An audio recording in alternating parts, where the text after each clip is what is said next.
president of the United States who has just been impeached. He's now reacting. Jim Acosta, our chief White House correspondent, is about to tell us what he's saying. This is the book of Matthew, chapter 12, verse 25.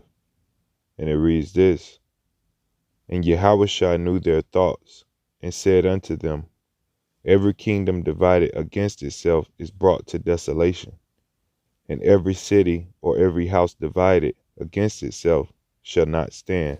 Yeah, Wolf, I would say this is a code red at the president's rally in Michigan right now. He is reacting in real time, I suppose, as only Donald Trump can, to being impeached. And, you know, I say code red because he is red in the face. When you see this video of the president speaking at this rally in Michigan, he is red in the face and going off the rails.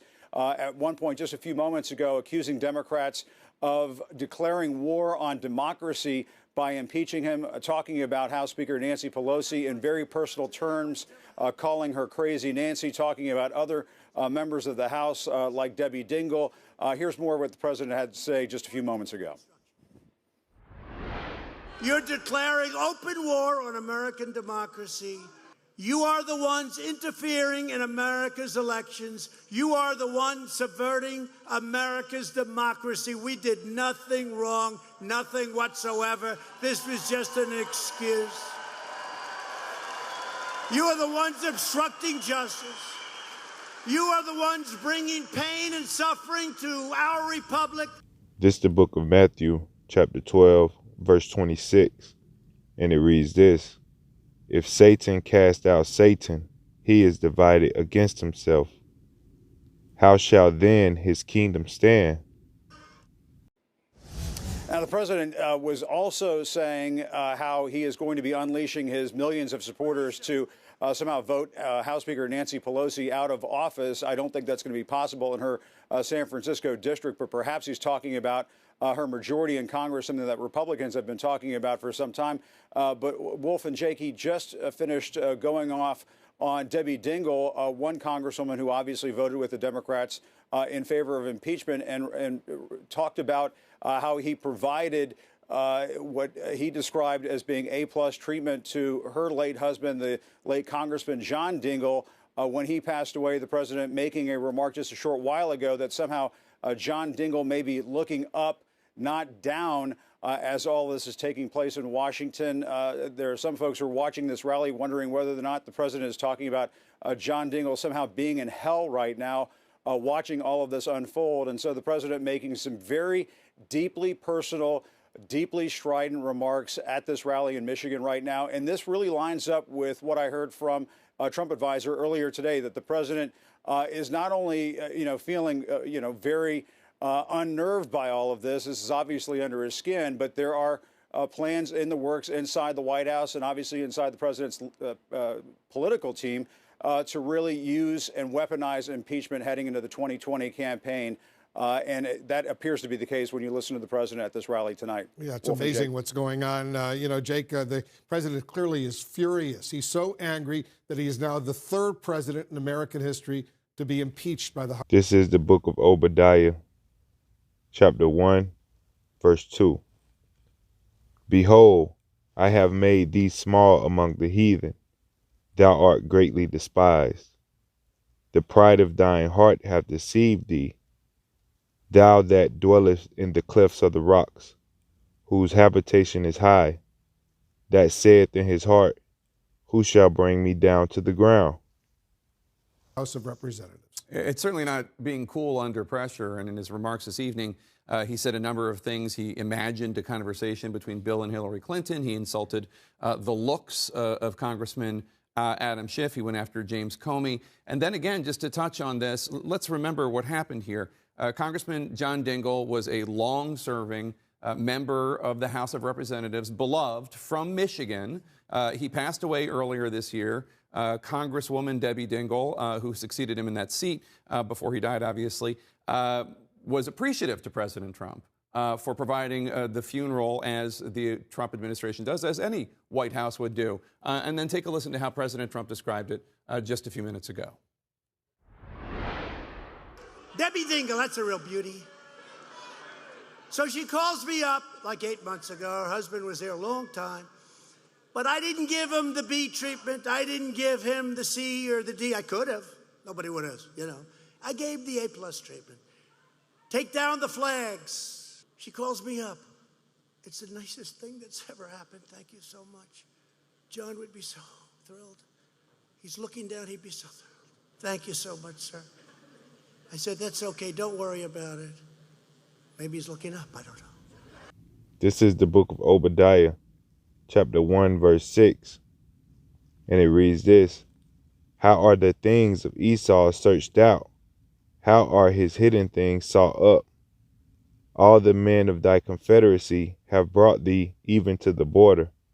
The men that were at peace with thee have deceived thee, and prevailed against thee. They that eat thy bread have laid a wound under thee. There is none understanding in him.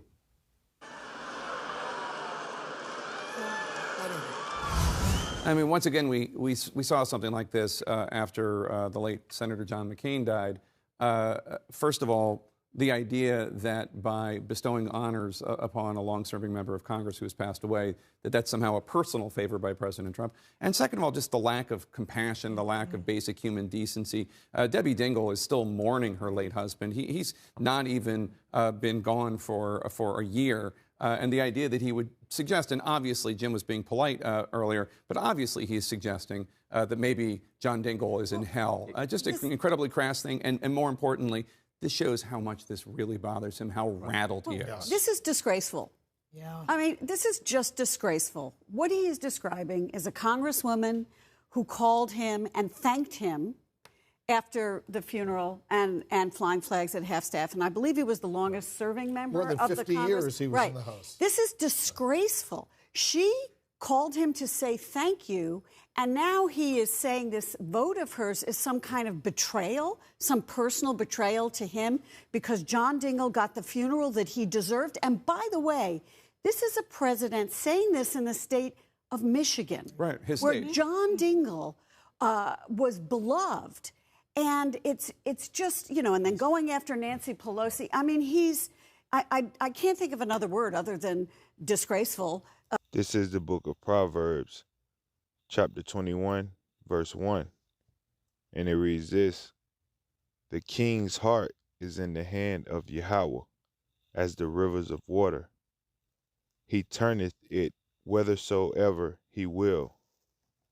To describe what the president is doing this evening. But this is the type of conduct.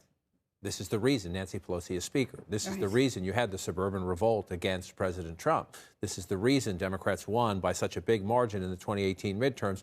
And it is one of the reasons Democrats believe, even though this impeachment is controversial for a number of their members, they believe the president will continue this behavior and maybe even accelerate this behavior because of his raw anger. Now, Debbie Dingell is a partisan. She's a Nancy Pelosi deputy. The president has every right to be upset with her vote. Sure. He's a Republican president. But there's a way to do it, and that's not the way to do it, especially in the case of John Dingell.